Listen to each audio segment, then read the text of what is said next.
Listen, I've got a story I want to share with you. And full disclosure, this is going to take longer than 90 seconds. And I know this is probably not the right platform for it, and the algorithm's going to hate it, and it's probably never going to show you. But I'm not going to make any apologies for it because I really want to tell you this story. So this morning I was at Southwood Social Hub meetup, which is fantastic, by the way. Anyone thinking about joining, do it. And one of the topics of conversation was around visibility or invisibility as a woman as you get older, right? And it's a really fascinating topic. It's something I'm really interested in. It's something that the women I work with often bring to me, because for some women, this is a really deep wound. It is something that affects them at an identity level. And that's big stuff when something's rocking you at an identity level. And I'm going to talk about one aspect of visibility. I know it isn't just about that. It might be about people still listening to you. But I'm just going to focus on one aspect for the story that I want to share. And to say that I do feel visible. So I'm 53 now, which, isn't even that bloody old, is it? But I do feel visible because I feel visible to the people that matter.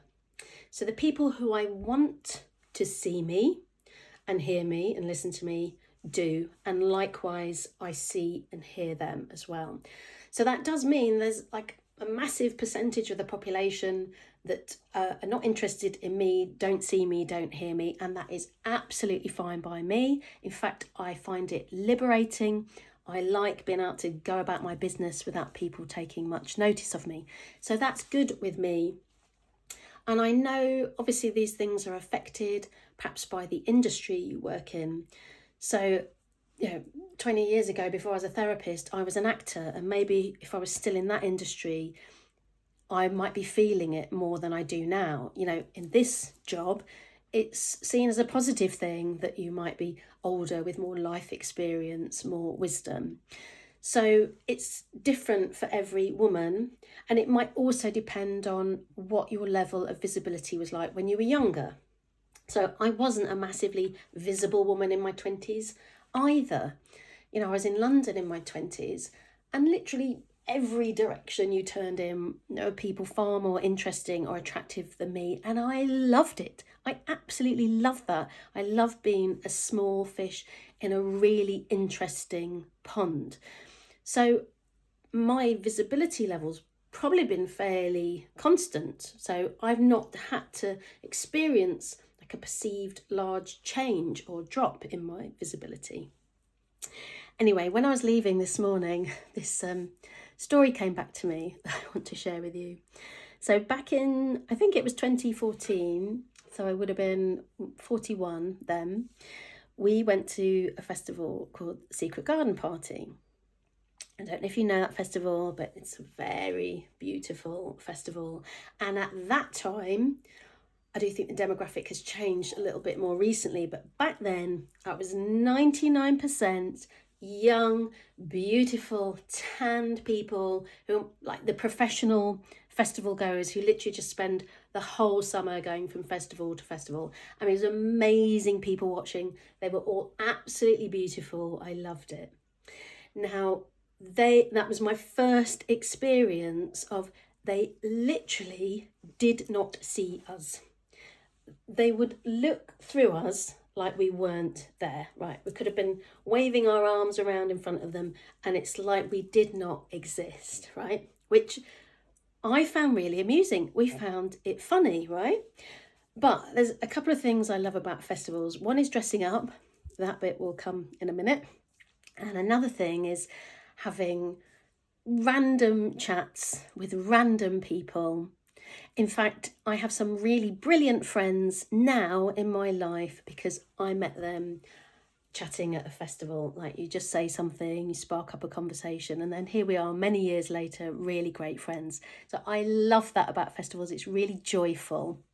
So there wasn't a lot of that going on then. Nobody really wanted to speak to us until the Saturday. So the Saturday is like the main dress up day for the theme. And I love it when there's a theme.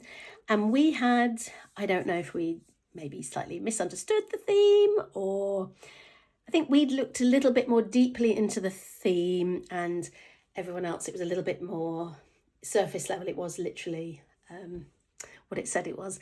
Anyway, so everyone else is in these very glamorous Wizard of Oz costumes, and we were dressed as cave people, yeah, like Neanderthals. So we had the teeth, the wigs, mud on our faces, like the little furry sort of Flintstone tunics, walking around like that. And then suddenly we were more visible to the young, beautiful people, but only because they thought that we were part of the festival. They thought we were there for their amusement, that we were performance artists or something, and that we were there for them to come and have their photo taken with us. Right? So again, we found this all hysterically funny. But while we were posing to have our photo taken, there was a group of young women, and I could hear what they were saying. And one of them was saying, "But why would you choose to make yourself look so ugly? Like it was the worst thing in the world anyone could do." And it just blew my mind, because I just thought, what a shame. That is so sad. It's such a limitation if the only way you're letting yourself show up in the world is as beautiful. What a waste that you don't get to explore all these different aspects of yourself or who you could be. And I don't even think it was about age or youth, because I was just as happy in my 20s to look ridiculous, funny, stupid, ugly, whatever that means really, then as I am now in my 50s. And it just felt like such a restriction. And obviously there's a bigger thing going on there, isn't it, about society and a woman's value being tied up in her beauty. And it's just such a shame, because especially women now, when you're older, there is so much more to you than how you look. You are so interesting. You have things to say, and there are people who are interested in what you're going to say. Maybe you're just speaking to the wrong people. But then, flip side of that is I don't want to minimize it, because I know it's a really big deal for some women, and it's like a grief, and it is something for them they really have to process and work through and come to terms with, and sort of build themselves a new identity on the other side of that.